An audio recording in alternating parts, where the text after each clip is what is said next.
Thanks, Dan. Yeah, so I started using Ableton really to perform live guitar music solo. So I probably, like a lot of you, if you've used guitar before yourselves, Ableton's really useful for any kind of live performance scenario. It's pretty sturdy. It has like built-in audio loopers, for example, like under audio effects. I'm sure you're all familiar with the looping device. Really good for capturing audio in real time and repeating it and creating textures and that kind of thing. And that inspired a lot of what we do at Delta Sound Labs. Like a lot of our products are pretty much inspired by our desires as artists. So the first thing I'd love to show you, I've got a series of channels here. Some are very hacky looking, and some put together max patches, which we'll dig into in a little bit. Got my synth over here. This is my voice. The first one I want to talk to you about is Stream. So hopefully you all can see Stream on screen. Dan, can you confirm that maybe with chat or something, or give me a thumbs up?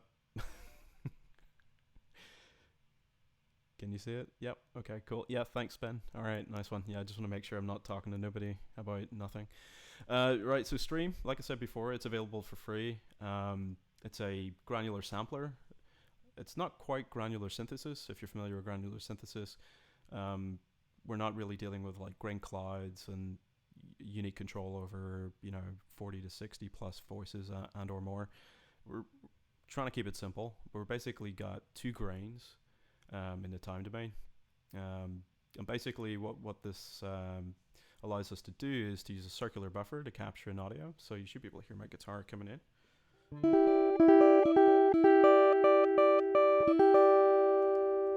And everything's MIDI mappable as well. For those that have a development background, we're using Juice to develop these VSTs. And the nice thing about Juice as a development framework in general is that it's very easy to integrate like MIDI compatibility, and just the DSP building blocks in general are super easy to use. So I fully recommend it. So let's hear what this sounds like.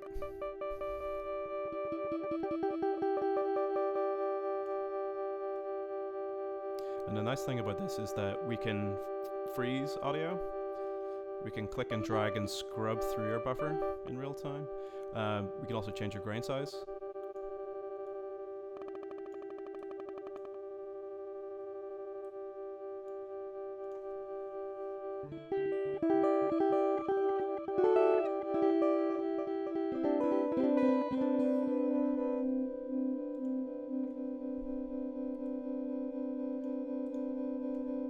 There's a filter for each grain as well. Just simple low pass for now. The next version is going to have a state variable set of stages. So it'll be stack, bandpass, low and high pass.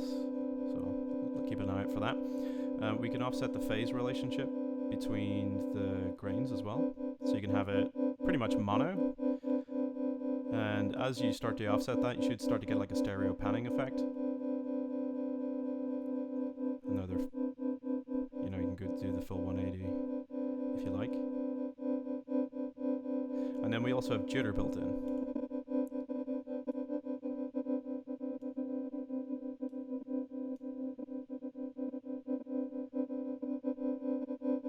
And mix.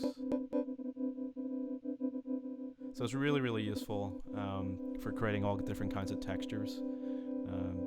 So the nice thing about this as well, it's fairly low CPU overhead, so you can stack these on multiple channels if you like. So we can just let that one gradually play back, put the mix up.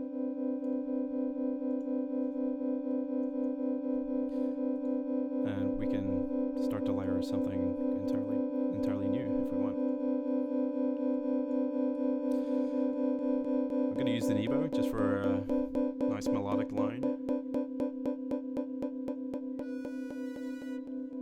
Let's get this recording in. There we go.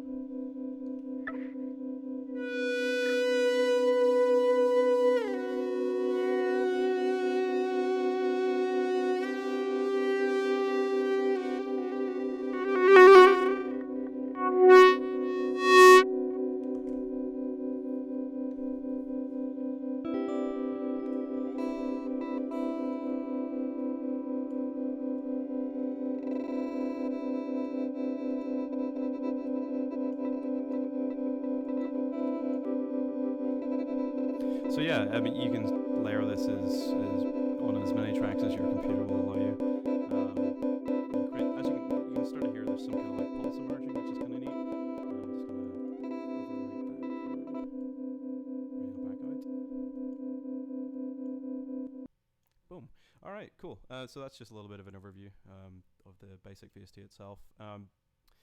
So I'd pretty much been prototyping this for a number of years in various softwares like PD and Max MSP.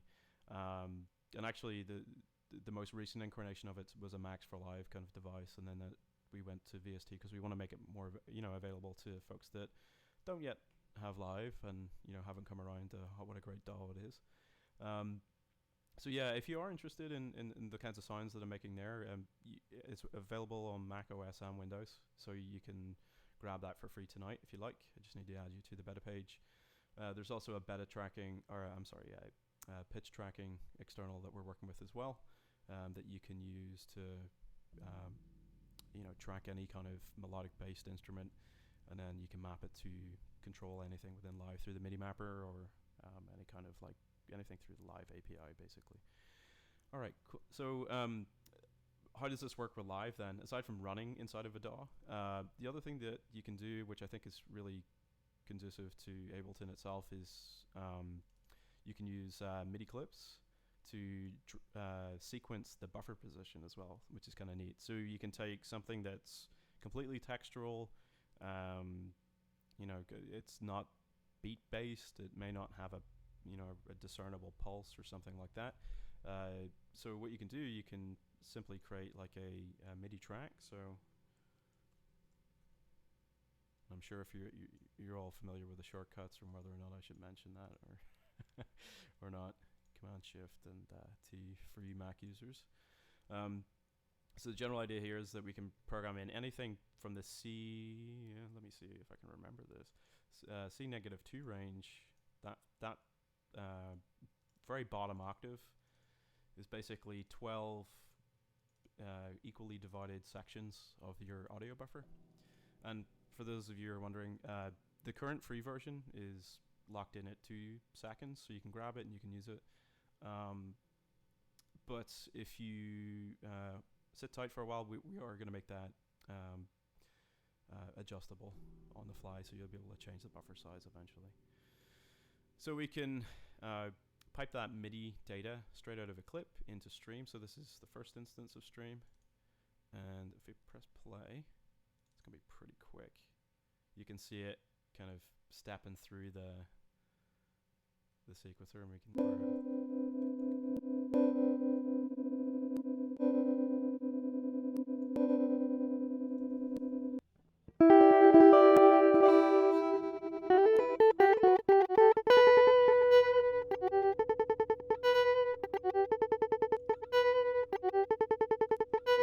pretty much treat any kind of like audio clip like you would any kind of like kit pattern. So it's a nice way to kind of like play around with different kind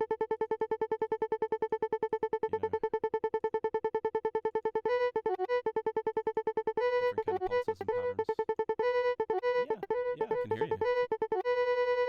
Yep. What's up?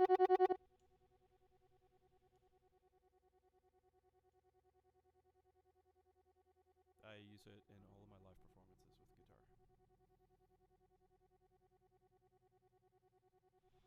Good.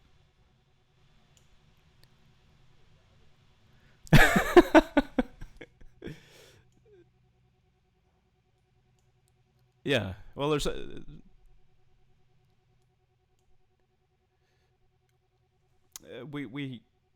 the free version currently only gives you a 2 second buffer. The pay for version, which we haven't actually decided on a price for it yet, because we're not finished designing it, but it'll have a readily adjustable buffer, so you'll be able to configure it to however long you want.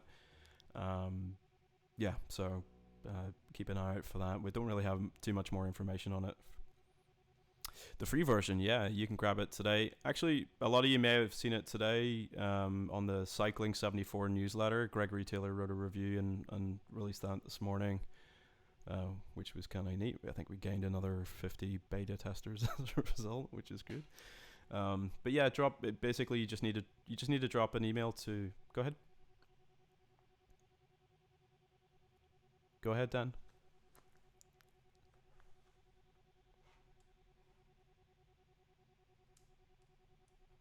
Oh, sure.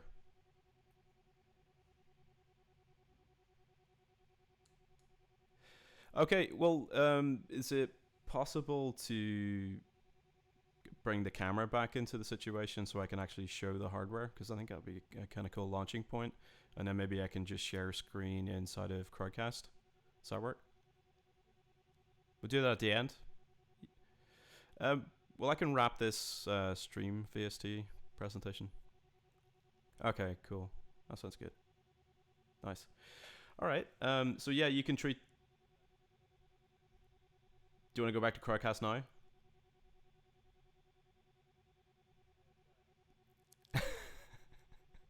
Okay. Just to wrap up the thought. No, I think there's a little bit of latency between uh, what you're hearing and what I'm saying.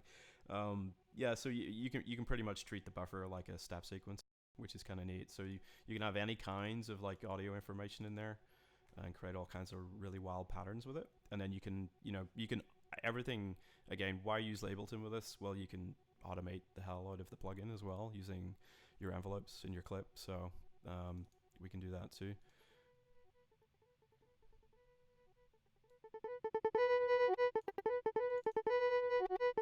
And you can change all of this on the fly as well. You can re-trigger at the ends. You can set it to freeze. You can play back it. The playback still has an effect, even if you're sequencing. Same goes for phase and jitter. So if we create some really industrial, grainy sounding glitchy, you can get that grain size right down to 1 millisecond.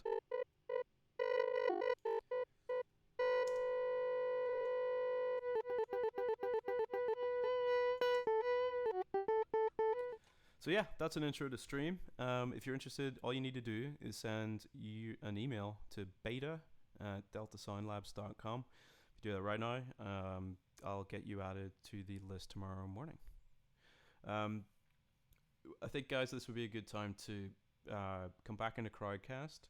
I can show a little bit of the hardware, and then I can screen share and show a little bit of Max for live. How does that sound?